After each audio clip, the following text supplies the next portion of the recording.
welcome to the Nasboys podcast. Now, did you know that Buddy Baker won 3 straight races at Talladega? He won both Cup events in 1975 and then the spring race in 1976. In those races, he led 327 of the 564 laps ran. So anyways, guys, welcome to the Nasboys podcast. I'm your host, Mike, a.k.a. Mike Fob Fan 101, with my good friend and co-host, Christian, a.k.a. Savage NASCAR. What to do, Nasboys crew? And Cam, aka Noticed_Cam. Howdy, y'all. So let's get down to talking about this weekend's races at Martinsville. It's a pretty interesting weekend to say the least. We're gonna kick things off with the rain-shortened truck race. What did you guys think from the racing that we somewhat got? Before we get into that, I just want to say something real quick. Buddy Baker, actually, people forget he was a really good restrictor plate driver. I mean, even the second race at Talladega in the number 6 Dodge Daytona, he was running up front most of that race and ended up having an engine blow. But yeah, he was really good at Talladega back in the 70s. It was kind of like how Dale Earnhardt was really good at Talladega in the 90s. It was sort of like that, Buddy Baker. But anyways, what we're here to talk about. The Truck Series race, I thought the truck race could have been better. Obviously, it wasn't a full distance. They only got to 124 laps, but it was raining around the Charlotte area and Virginia area basically this entire weekend. It rained some today, and it didn't rain at all on Saturday. But basically, Corey Heim led the most laps. He led 82 of the 124 laps, basically all but 40. And then Kyle Busch led 37, and Zane Smith led 5. All them drivers that led all those laps finished in positions 1, 2, 3. There's a couple incidents. I thought that there's a really good drive by Taylor Gray. He's been running really well recently. He's finished 5th. I'm pretty sure I picked Ty Majeski to win. He ended up finishing 4th. But one driver I really want to, say, big props to is William Salowich driving the 1 car. He started 22nd and he moved up to 9th. I've never heard of him until the race. So just a big shout out to him. But what about you, Cam? What did you have to say about the race? I didn't really get to see much of it. I kind of saw near the end before it got rained out. But I really don't think there was enough racing to really get a good opinion in my, just in my thought. Yeah, I thought it was all right from what we saw. One big point about the race was that they tried the rain tires out for the first time, and it's not even rain tires. It's more like damp track tires, which I could understand why the drivers would be upset that they couldn't race in the rain, but I also understand why NASCAR did not allow it, because it was raining kind of hard when they called the race finally around like 11:30 or 12. I can't remember when they called it because I fell asleep. But yeah, I could understand why NASCAR called it, but I do want to see in the future NASCAR try to rain at least or race in the rain when it's at least like drizzling a little bit. Like if it's pouring and it's thunderstorming, then definitely, pull the cars to pit road. But if it's like minor sprinkles, just put like windshield wipers or something. The lights were a good touch. They can do it, especially the trucks. They seem more durable than the Cup cars. So yeah, we'll see. We'll see what happens in the future. But I think that racing on a short track with rain tires or damp tires, whatever you want to call it, was a good start. Corey Heim was pretty dominant, like you said. But the main point that I want to talk about was the Carson Hocevar incident with Taylor Gray, which Christian somewhat mentioned. Here's that. 3 wide on the exit of turn 2. Hocevar wrecked himself. Hang on to it. Hocevar with contact. The caution is out once again. It looked like he was trying to wreck. I think it was Taylor Gray. Either that or his left rear was down. Maybe so. Just couldn't hold on to it. But they were ping-ponging off each other all the way from the time the green flag fell. This is the coming up to when we hollered 3 wide. There goes a lot of contact. probably that tire. That's kind of a dive at him too, I think. Yeah. But the tire was definitely flat. My take on this, Carson, this is a short track. Why are you getting upset For over real. getting doored a little bit? Like, listen, I like Carson Hocevar. I think he's a good driver. I think he's a good guy, but he's got a bit of a temper. And we mentioned this a little bit last year when he dumped, I think, Colby Howard for just making a racing move, kind of cut him off just a bit. Wasn't too bad to hurt his momentum, but I could see where Carson was a little irritated, but I think he's got a temper issue to say the least. If you move the wrong way with Carson, you're going to get dumped. Basically, that's what it seems like. I know that it's a short track, but it's like you can't. How you say this? Like you can't not expect to get doored, especially on a short track like Martinsville, where that's the name of the game. That's how you get past. And, I didn't mind him maybe dooring him back if he was dooring him, but he clearly took out his right rear and then he screwed himself over in the process, as you could see in the video. So Carson's got to stop doing this before NASCAR decides, we got to penalize you even further than just holding you for a few laps. And teams aren't going to like that, especially if he wants to be a legit contender with like Dale Jr., for example, if he ever moves to the Xfinity Series. So I don't know, man. He's a great driver, but there's still lots to be learned, I think. Yeah, that's a good point. First I want to say on the rain tires. I don't know why. I guess I thought they'd look a lot different, but no, they're pretty much the same. Like if they had those the whole time, I feel like I wouldn't notice a difference really. And then second of all, with the Carson Hocevar thing, man, he's on strike too. Okay, I don't know. It just at first I really started to like him, and now he's kind of just slowly decreasing. So I don't know what he's got going on, what the mojo is, whatever his problem is. He just needs to take the chip off his shoulder. Yeah, fair points there. And I think though, with the rain tires, it's the truck series, to be honest with you. It's the truck series at Martinsville. What's at stake? I mean, if it's the Cup series, it makes sense why they wouldn't run them. It's the truck race. Let them run it. It's a Friday night. Let there be Friday night excitement. But going to talking about Carson Hocevar, he did short track racing. You got to expect that. And, I think he kind of just lost his cool. I will say, as Mike said, he's had a temper. I was at Millbridge last year. It was the same week of World Finals. Carson Hocevar sometimes runs 600 micros at Millbridge. That's due to a lot of the younger drivers as well in the truck and Xfinity series. But yeah, he got to a wreck and flipped. I remember after the race, like I was just talking to some of the drivers and talking to like crew that was just hanging out at the race, and Carson's like full on admitted he didn't admit, but he told one of the gun takers. It's either Trevor or Gordy Gundaker. I don't know if y'all know who they are, but they're late model drivers. He's talking to them about the wreck. He's like, yeah, I had to go grab the kid after the wreck and tell him my 2 cents. And he said some words I'm not going to repeat, but he said, yeah, I had to tell those two bleepers, just stuff like that, like bleeps, like don't do crap like that. It was just a mess.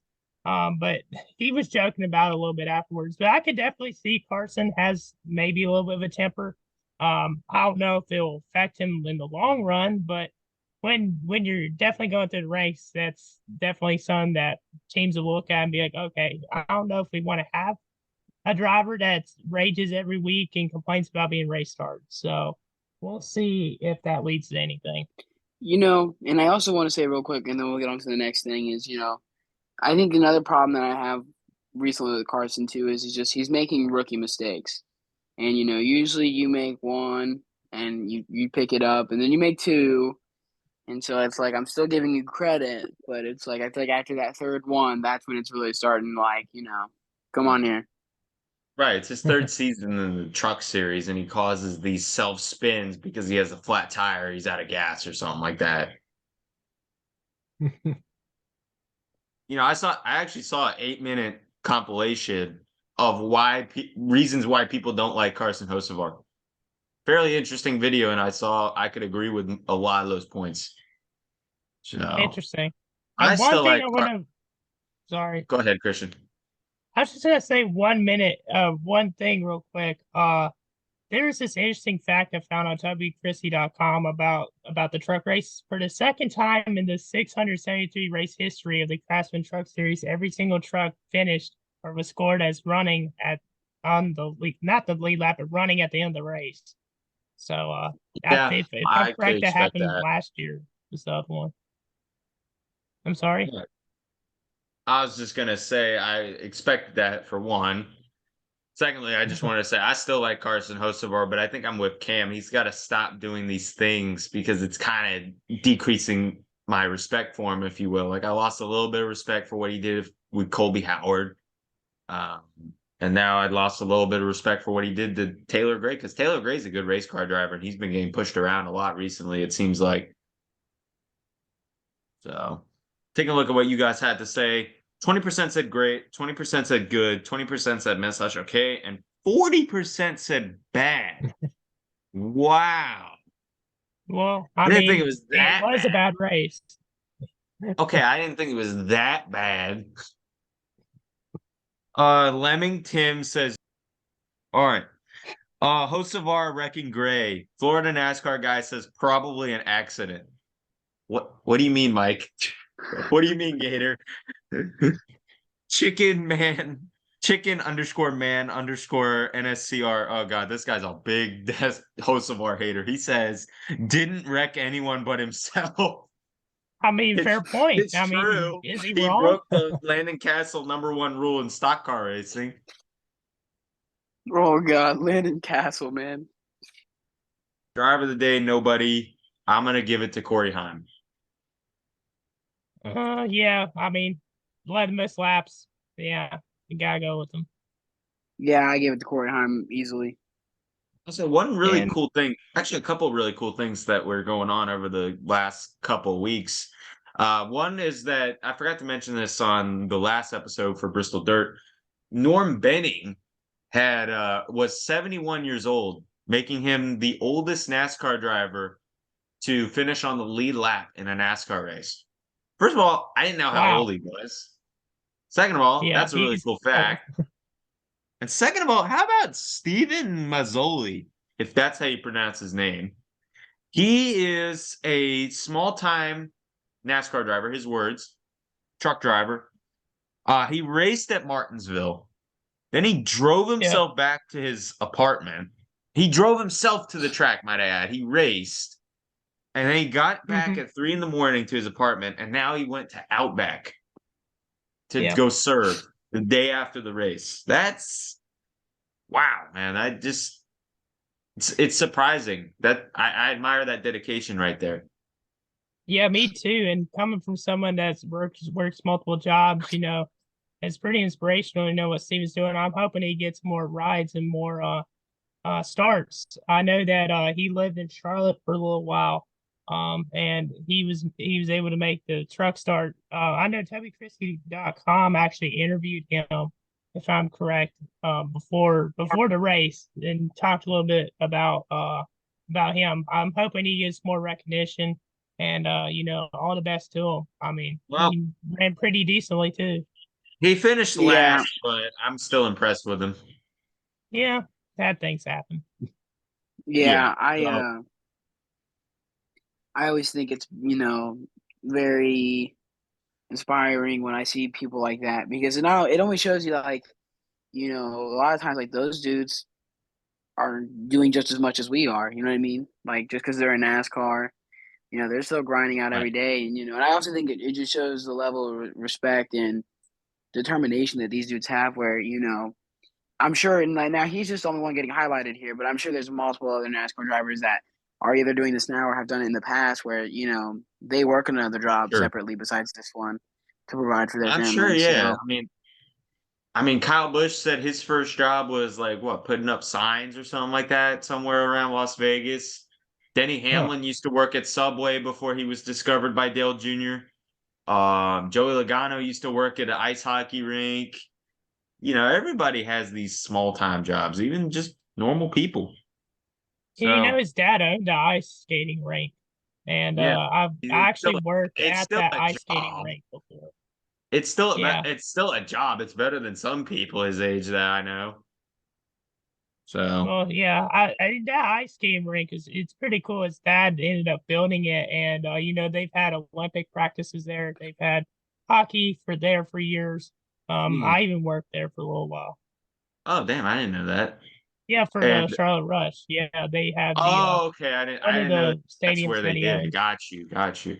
And his sister is a big like a skater apparently. I don't know if she's like really big, but she's a skater. But anyway, Oh, taking a she's look at pretty good. the Xfinity series, what'd you guys think? Well, I want to mention this real quick. The point standings in the truck series, they only had like one big change, and I'm not going to go over it very long, but I'm just going to say the only big change compared to last week was Matt Crafton went down to seventh, and Corey Heim went up to fourth by Christian Eckes. But Xfinity race, I thought was, eh, I thought it was actually the better race of the weekend. Josh Berry was pretty strong in the A car. He led 27 laps. He looked like he could definitely contend for the win. Same thing with Cole Custer. They were up front for a while. But John Hunter Nemechek started second, pretty much dominated the race. He led 198 of the 250 laps. And he also had a really cool burnout at the end of the race, and literally a burnout. If you haven't seen that, here it is. Fantastic job, right? He had a fast car, but he controlled the race. They did the details the way they needed to. That's what helped them do that, right? There's other cars that could compete with the speed of the 20, but they executed the race on restarts, on pit road, and controlled it. And now he just set the whole thing on fire. I get out. I get out on that one. That's big fire. I think that might be the mud flaps. Oh, no. It's really cool looking, but maybe not the safest, but that's okay. Reminds me of Zane Smith after the Craftsman Truck Series race at Coda. I mean, the racetrack is on fire over there. This is like Back to the Future. It looks, it looks like there's a DeLorean over there. Could we get the AMR safety team to victory lane? Come on back. He needs to get out. Excessive celebration. I mean, it's cliche to say that John Hunter Nemechek was on fire tonight, but literally John Hunter Nemechek on fire at Martinsville, wins the race, gets the grandfather clock. But there was definitely some short track tempers. I know Sheldon Creed was definitely a little bit upset with some of the colleague drivers for the way he was being raced. He was getting roughed up a lot. But colleague drivers, three of them in the top 10, Daniel Hamrick, Derek Kraus, and Chandler Smith, I think, were the three colleague drivers in the top 10. But yeah, just a lot of wrecks. My pick, Riley Herbst wrecked. Oh, big contact. Riley Herbst, Sam Mayer, around to turn one. There it is. Caution number 9. Huge hit for both drivers. Riley Herbst, who started the year with 6 consecutive top 10 finishes, got turned around late. At Richmond, same situation here at Martinsville. And big damage for Sam Mayer, who had never finished outside the top 6 in his 3 Martinsville starts. Am I surprised? No, I should have seen that coming. I'm an idiot for picking him. Sam Mayer got wrecked and gave the finger to somebody. It was just a bunch of chaos. A lot of wrecking there, but that's all I really got to say. What about you, Cam? Yeah, I mean, Christian pretty much summed it up pretty well. There was a lot of wrecks. And I felt like overall it was an okay race. I don't know why. I just feel like recently Martinsville hasn't been really packing some heat, for Xfinity. But besides that, it was an overall good race. I kind of went out on a limsy pick and picked Sam Mayer or Meyer, however you want to say it. And yeah, he didn't really do much. I don't think. I'm checking now because I can't remember where he placed, but I don't think it was good. It was down in like 30th or something like that. It was above or below her. I'm checking right now, but race was all right. There were some parts of it that weren't really that uneventful, excuse me. There were some wrecks. What else? I mean, well, you pretty much summed it up perfectly. I mean, yeah, you pretty much summed it up perfectly. It was all right. And Sam Mayer finished 31st. Yeah. So overall, decent race, I guess. Taking a look at what you guys had to say.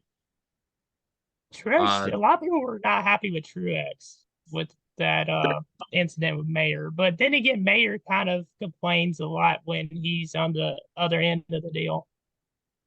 Yeah, but he doesn't race bad, so I can understand where he'd be a little upset. But taking a look at what you guys had to say, 33% said great, 33% said good, and 34% said bad. All right. Driver of the day, nobody. I'm gonna give it to Sammy Smith was doing really well. He was dominating a little bit, but John Hunter Nemechek won both of the stages, so I'm gonna give it to him. Yeah, Nemechek led the most laps. Smith only led 6, and Nemechek led 198. So I gotta go with Nemechek. Yeah, Nemechek had that dog in him, so Nemechek. Oh, that dead Zach Wilson meme. Now Zach Wilson sucks.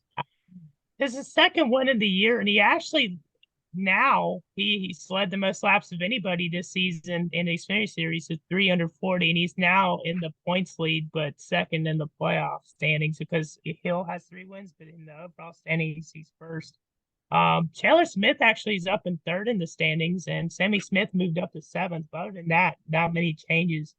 I know I should have mentioned this earlier, but Matt Benedetto, can we talk about how well he's been running in the Truck Series? He's been getting top 10s very consistently lately. Because the Truck Series is where he belongs. Oh, I'm not gonna lie. What a comeback there, my Mike. Oh no, this is gonna ruffle some feathers. Dude, Mike, why? I don't hate De Benedetto, man. That's pretty ruthless of you. That's the most savage thing I've heard Mike say in a minute. That's crazy. Because here's the thing. De Benedetto, I don't mind him, but it's like everybody hails him as like this hero. He's not a hero. He was so overrated in the Cup, and now he's doing right where he probably should be. I'm not gonna lie. But he's a good guy, though. Like I don't think he does anything wrong. I'm not saying he's a bad guy. I'm just saying I just think he's a little overrated, and people give him a little too much credit where it's not really due. That's I will agree, though. Someone said this not too long ago, and I do agree. He has a punchable face. He really does. That's not my problem. I just don't think he's I'm not saying he's a bad driver. He's done more than me for one.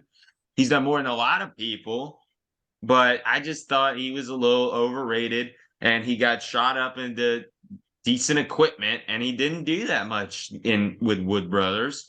He did all right with Levine because that was more his style, in my opinion, but then they shut down. Yeah.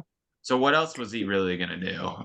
Yeah. You know who else has punchable faces? Like Austin Dillon. Austin Dillon has a punchable face, and so does Brad Keselowski. Those are 2 guys I can think of. Most punchable faces in NASCAR. That should be a segment. Yeah, dude. I just want to roundhouse kick Brad Keselowski in the face, dude. He's just got such a punchable face. Hold on, we got to cut this, but when we get back, we'll talk about who has the most punchable face in NASCAR. And we are back. So let's talk about who has the most punchable face in NASCAR. Yeah, I mean, we've already sort of been talking about it, but Cam, what did you have? Okay, so I'll just give out the premise because even though we just said this, might as well get our mind a little freshened up here.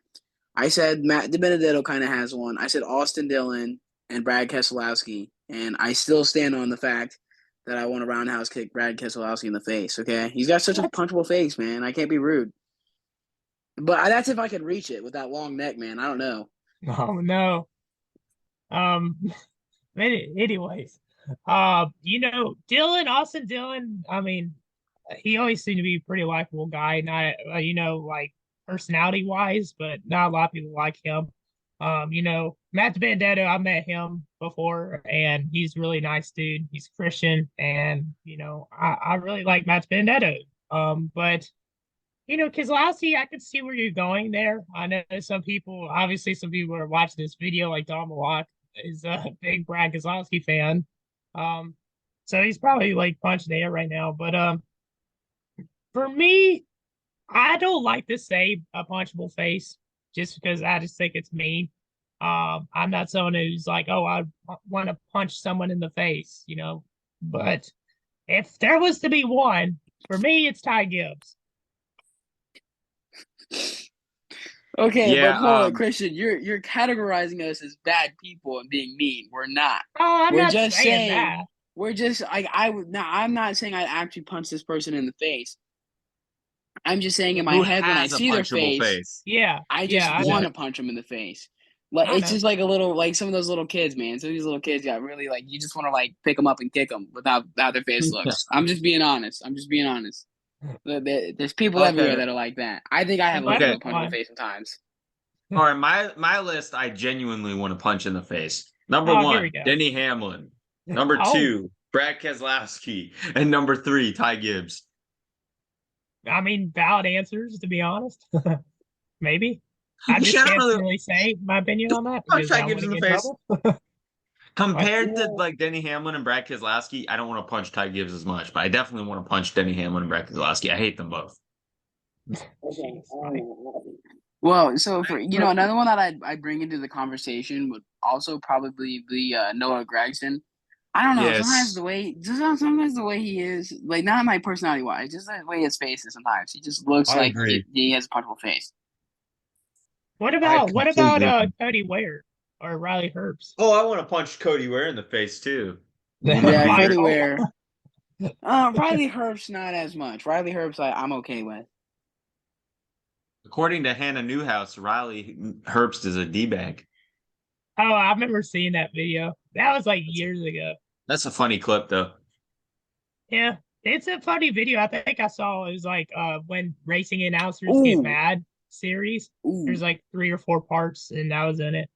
But Okay. I'm sorry. Go ahead, Christian. well, I was just gonna say we can move on, but do you have anything else to add?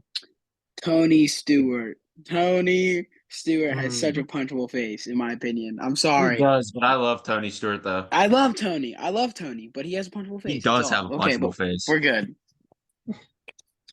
Yeah. Tony Stewart, please run NASCAR. But anyways, taking a look at the Cup race, what did you guys think of it?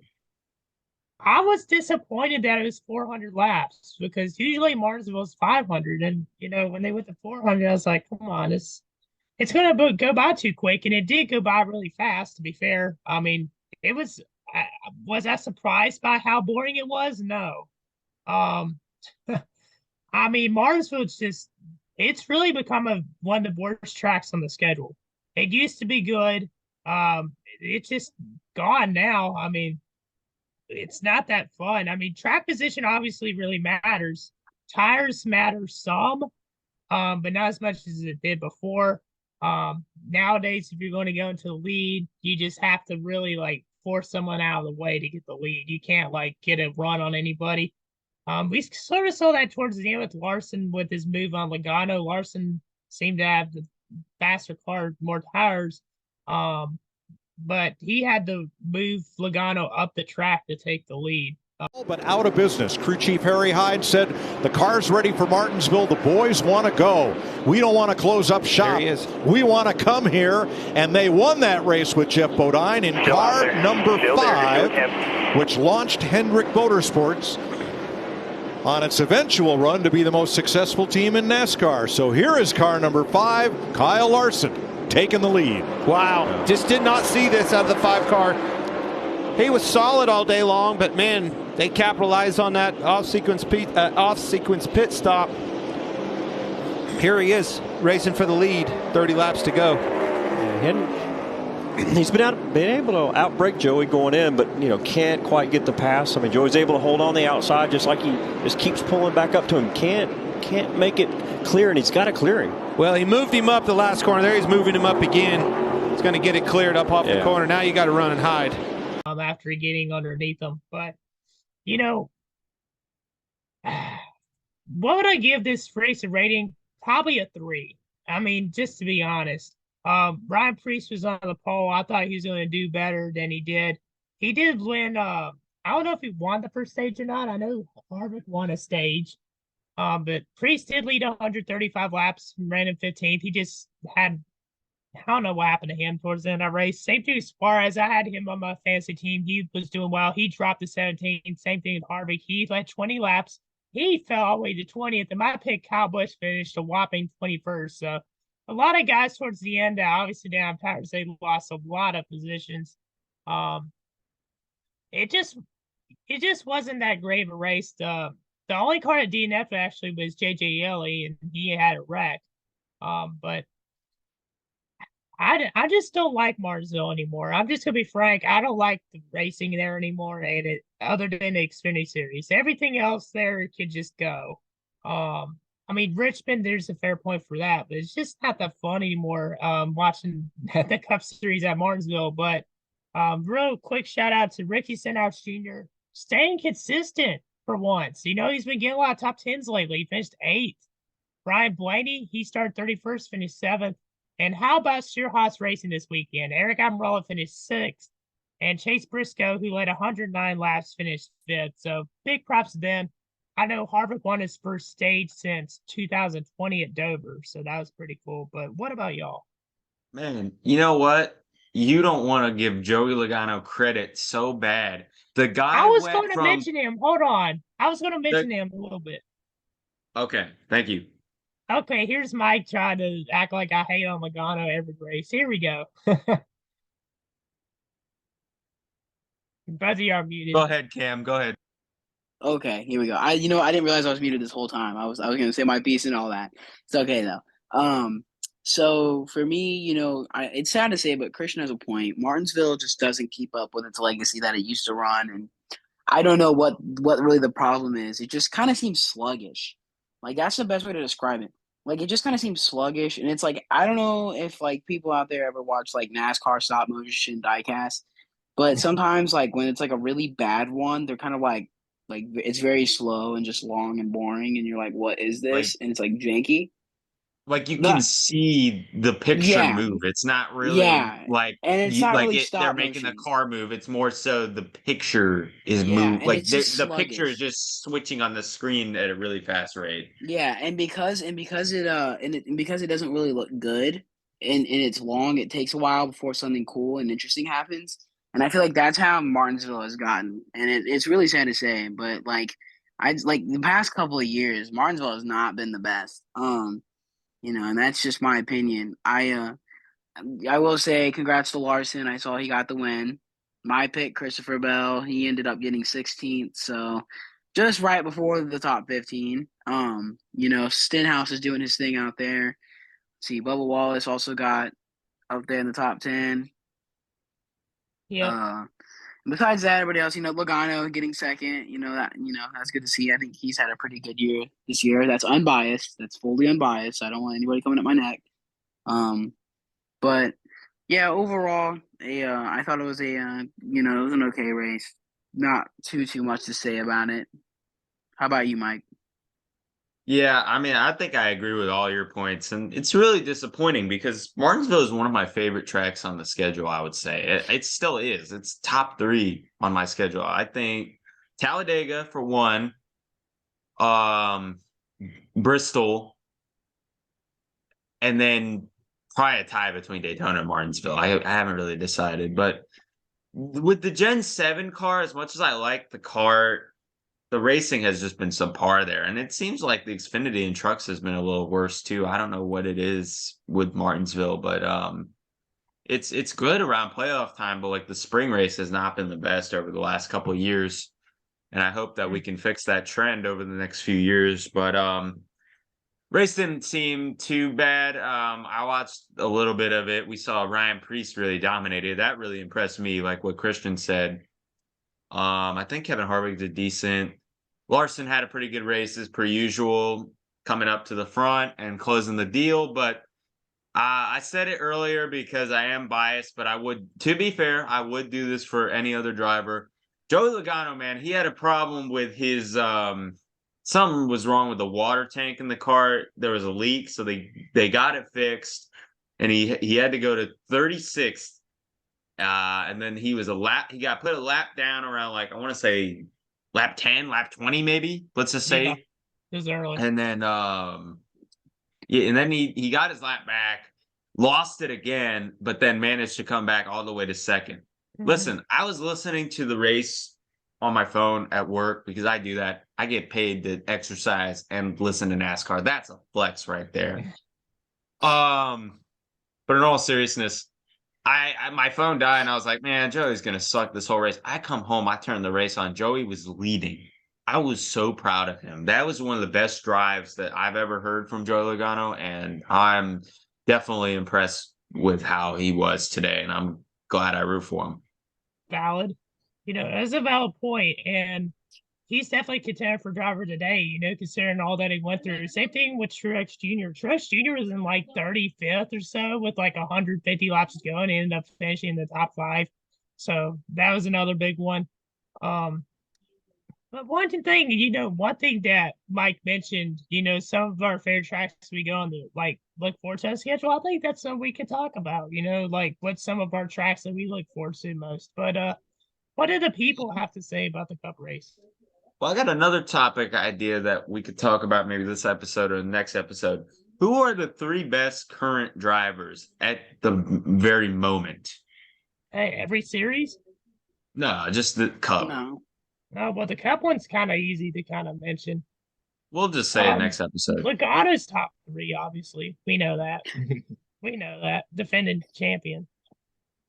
But what do the people have to say, you may ask? Well, let's take a look at what the people had to say.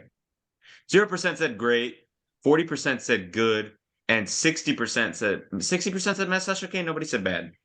What? Henry24257 says, okay, racing. Wish the tires had more wear though. 7 out of 10. That is an odd complaint. I'm not gonna lie.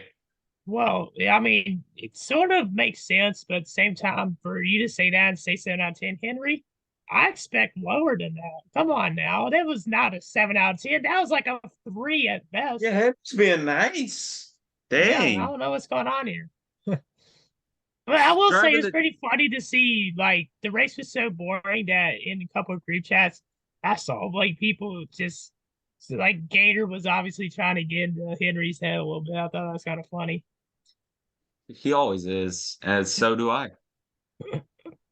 Driver of the day, Ryan Preece. I do agree with that. He did look like he had a good car, but my main pick for driver of the day, Joey Logano. Last to second, absolutely. And Martin Truex definitely deserves some recognition as well from what you said. I think that, Preece did finish 15th. He started on pole. He led the most laps. But this is definitely the best run of the season for him, but I can't give it to somebody who finished in 15th. I'm sorry. Briscoe led 109 laps, finished 5th. He's definitely a contender. You know what? I wanted to give it to Truex, but I'm going to give it to Logano because, he ended up finishing second, 1 position ahead of Truex, and he also led 25 laps, and Truex never led. Both of them went through, what was that, Mike? Both of them were had impressive drives, so it was up between them two.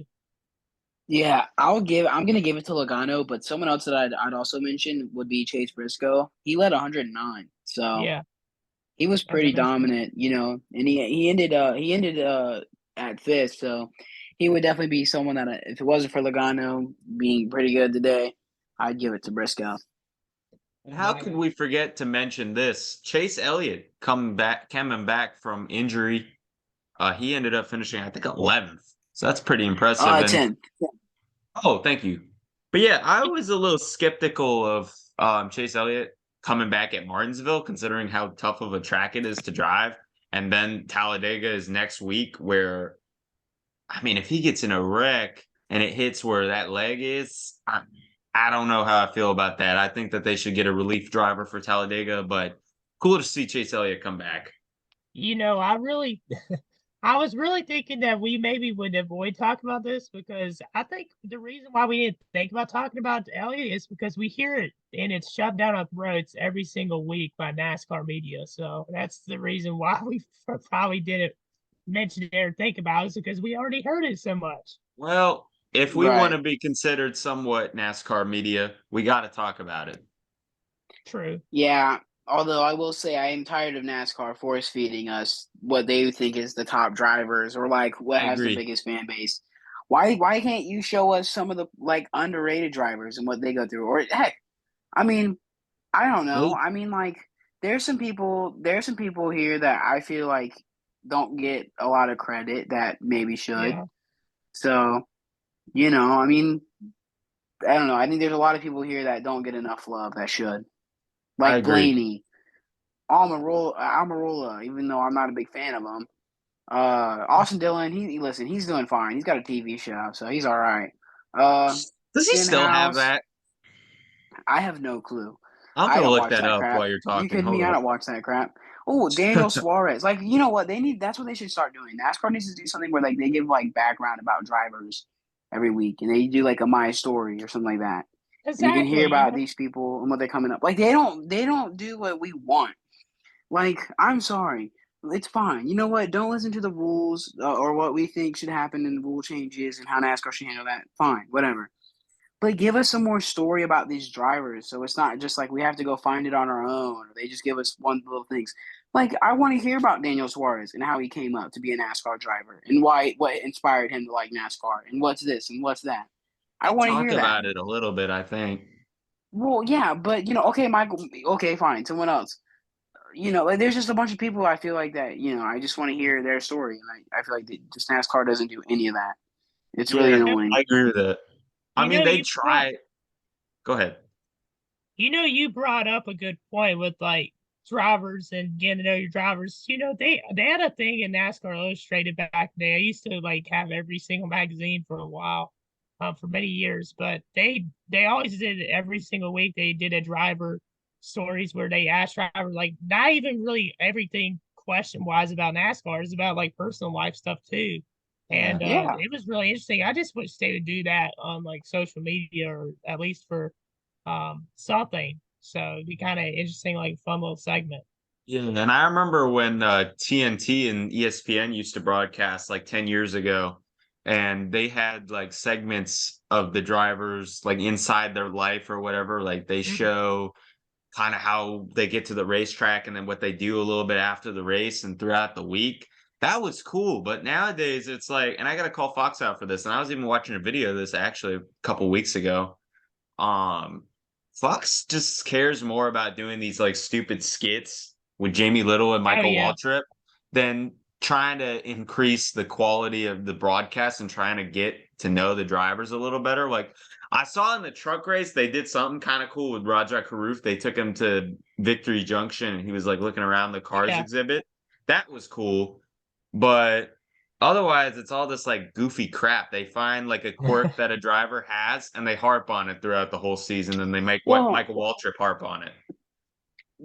And I feel like something else that would be a cool idea too is like UFC has this thing called it's like a little series called UFC Unleaded before every big main event. Yes. And it basically follows to the fighters and like the weeks before in their preparation. And I feel like you don't have to do that all the time, but maybe for like Talladega, Daytona, like those big time races, heck, even if it was only the championship race or maybe just some of the playoff races, like do something like that. Like that would be cool. Give a little background, show what's going through the drivers' heads, and kind of and like that kind of helps advertise and build up that pre-anxiety of like, holy crap, like this race is gonna be sweet. So it's I don't know.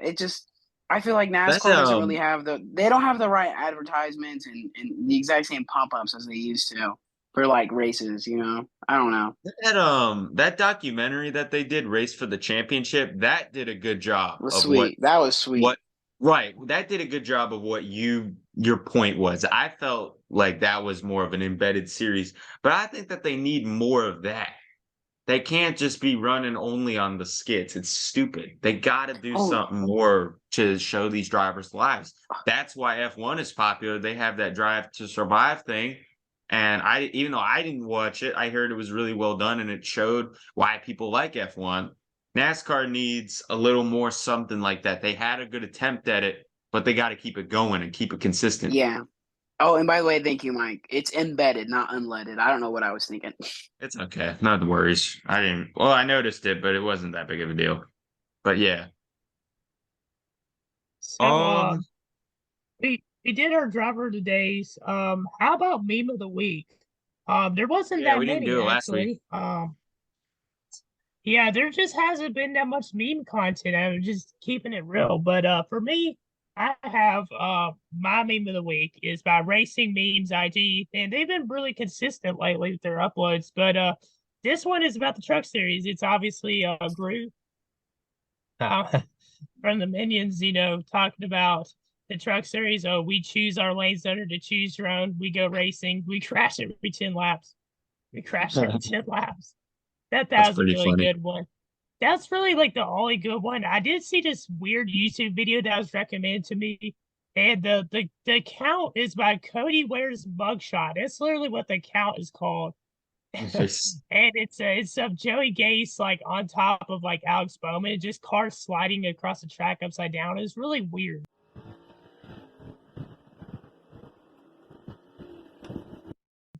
But it was just a funny video. I know Cody Ware's Mugshot also had a video about a month ago about the 10 worst active NASCAR drivers. But just thought I'd mention those. Those are my memes of the week. Yeah, I agree with what Christian's meme. I thought that one was pretty funny. I gotta agree with that first meme. That sounds pretty funny. Yeah. All right. So now let's get into this weekend's picks for Talladega. We got the Xfinity and the Cup race in there this week. First for the Xfinity series, I think that this race is going to be boring because I say it every year. I hate the package that they use for the super speedway races for Xfinity. I just hate it. It's so boring. But I'm going to go ahead and I'm going to say the super speedway king, Austin Hill, will win this weekend. It's a good pick there, Mike. And, he did mention this. The Xfinity racing there at Talladega recently has not been that great. It's on FS1 on Saturday. I know they have the ARCA race before that, which the ARCA race will probably be a wreck fest. But definitely, it's hard to go against colleague racing, especially on the super speedways because of how well they've been there. But you know what? I just have to do it because he already won the restrictor plate race this year, and he's been really solid lately on the restrictor plate tracks. Austin Hill as well. Well, I'm gonna be a little different here. I'm going Ryan Sieg. Oh, that'd be cool if he won. That's actually a cool pick. That's a really good pick, actually. Ryan Sieg is a very underrated driver. People got to talk about him more. He's an owner driver. It's basically what Cam was talking about earlier. Yeah. So for the Cup race now, I am really excited and really nervous for this race. Talladega, like I mentioned earlier, is my favorite NASCAR track. I think that if the drivers race respectfully, it will be exciting, but I highly doubt it. Everybody wants to win Talladega. Do I think it's going to be a wreck fest? I don't know. Maybe a minor wreck fest, but it won't be a terrible, terrible wreck fest. But I think there will be a lot of big wrecks. Will somebody flip this weekend? I'm going to say that somebody will flip. I think somebody will flip. Who flips? I don't know. Will it be a top driver? I don't know. But I think somebody flips. I'm thinking that there's going to be a lot of petty wrecks for the Cup Series. Like, I think a lot of, like, loose wheels and just, like, random spins. Maybe, yeah. I don't know. I don't know why. Something in my gut's telling me, like, it's not really going to be anything, like, big. But I will say, I think if there's going to be a flip or any big wreck, I think it'll 100% be in Xfinity. I don't know about that, but they might. They might.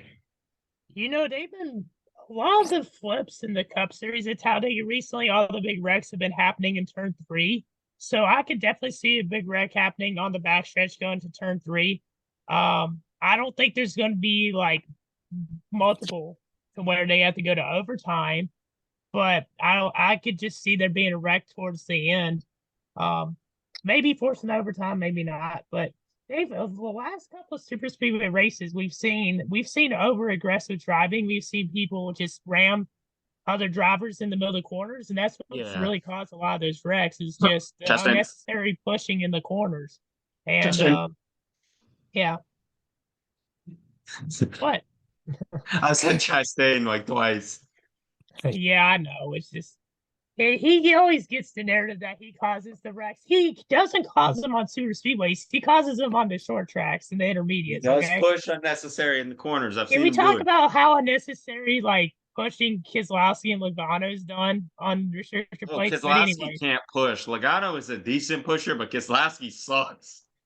Yeah, I can say that now. I can say that. I can say that now. That, like, Logano can be a little. I almost consider him a little sloppy with it, but he's just kind of just more too aggressive. But Logano, right? Go ahead. no, you're good. I was gonna say, but don't let that fool you and try to say that Chastain doesn't drive like a douche, because he does. Listen. I love Logano, but Logano claims that he hates super speedways, but he drives so aggressive on them. Okay. Yeah, like I said, and I will 100% admit that. Like, I always tell people that I'm like, that's the only good thing that people can say about Logano that I agree on, is that he causes a lot of wrecks, and I just think he's overly aggressive. Not an excuse. I just, but hey, at the same time, I feel like, He is overly aggressive but sometimes. some of the Yeah, greats were overly aggressive. Dale Earnhardt was overly aggressive. very. Yeah. Yes. So I don't know, but that's just me. Anyways, go ahead, Christian. For the Cup race, RFK Racing's been really good on super speedways lately. I think I picked Brad to win the Cup race last year. Yeah, I did too. I was thinking about picking him this week for the trucks, or not the trucks. What am I saying? The Cup Series race. But I'm not going to go that route. Um, Eric Jones has been a little bit disappointed this season. I thought he'd be better. I was thinking about picking Eric Jones, but I'm not going to pick him. I was thinking about picking Logano because of his recent Speedway success, but I'm not going to pick him. You know what? I think this driver is going to sneak into the playoffs again with a win. And he's been consistent lately, but he's been getting messed up because of other people. Eric Almirola is my pick. Ooh. No, it's not. Okay. It's really not a bad pick. That's solid. I get That it. is I a see very it. solid pick. Well, listen, you just mentioned him. You said he's been struggling this season, but even though he has been struggling, but I think this is a prime opportunity for him to win. I'm going to say Eric Jones. Eric Jones in the Gen 7 era has been very solid on super speedways. He almost won Talladega twice. He led the most laps 2 times in a row, I think. He almost won it when Chastain won it. But unfortunately, I think he got caught up in the last lap wreck that caused Chastain to win it. But otherwise, Eric Jones would have won it, no doubt in my mind, and he would have been in the playoffs. Eric Jones is a very solid driver when it needs to be, and I would not be shocked if he wins. Definitely going with Eric Jones, but I almost did pick Almirola. Yeah, for me, I got Stenhouse, man. Listen, he's very good at plate. I don't care what anybody says. I will back that man up 100%. When it comes to super speedways, he does his thing, man. He's listen, especially with him, he's kind of been on this fiery roll right now, and he's always kind of been consistent at super speedways. So because of that, I do think Stenhouse is going to pull it off. He's done it before. He's gotten close. Anyways. So, I think that he has a chance for sure. So, yeah, great pick. We're all picking ringers, which I really love. I think we all have really good picks this weekend. I mean, there's some other drivers that I just think that we should, consider. One of those being, Chris Buescher. I mean, he's been running a little decently on he's a good super speedway racer, definitely. Michael McDowell is another one, Michael McDowell. And, I could see Austin Dillon running well because of a wreck. He ends up somehow getting up there. I could see that being a possibility. Be shocked by that, yeah. I also could see Priest getting up there a little bit too, maybe in like the top 20. Not Priest, but I see the rest of the guys. Maybe. What? Really? You don't see Priest? I do. Not really. He's been in the top 20 a couple times. Well, would I be surprised? No, but I don't know. He's just not the guy that I think of when I think of super speedways. I think more like Austin Dillon and Jones. Yeah, I don't know. I've always thought that he's been pretty good at riding the wave, though. Yeah, he's been solid riding waves. I think he's really good at Nashville. What about Noah Gragson though? I mean, he led laps turn to 500. He needs a good run. Noah Gragson needs an insanely good run. Yeah. Another person I'd point out for Xfinity, just because we're now on the topic, Jeb Burton. I feel like he could always also do good at Dega. I forgot he even existed. But yeah, I think that's going to close the episode out. Thank you guys so much for watching. Comment, like, subscribe. Make sure you guys follow our socials, and we will see you guys in the next episode. Peace. Peace. Calling out, you only calling out. You wanted what I think. All these women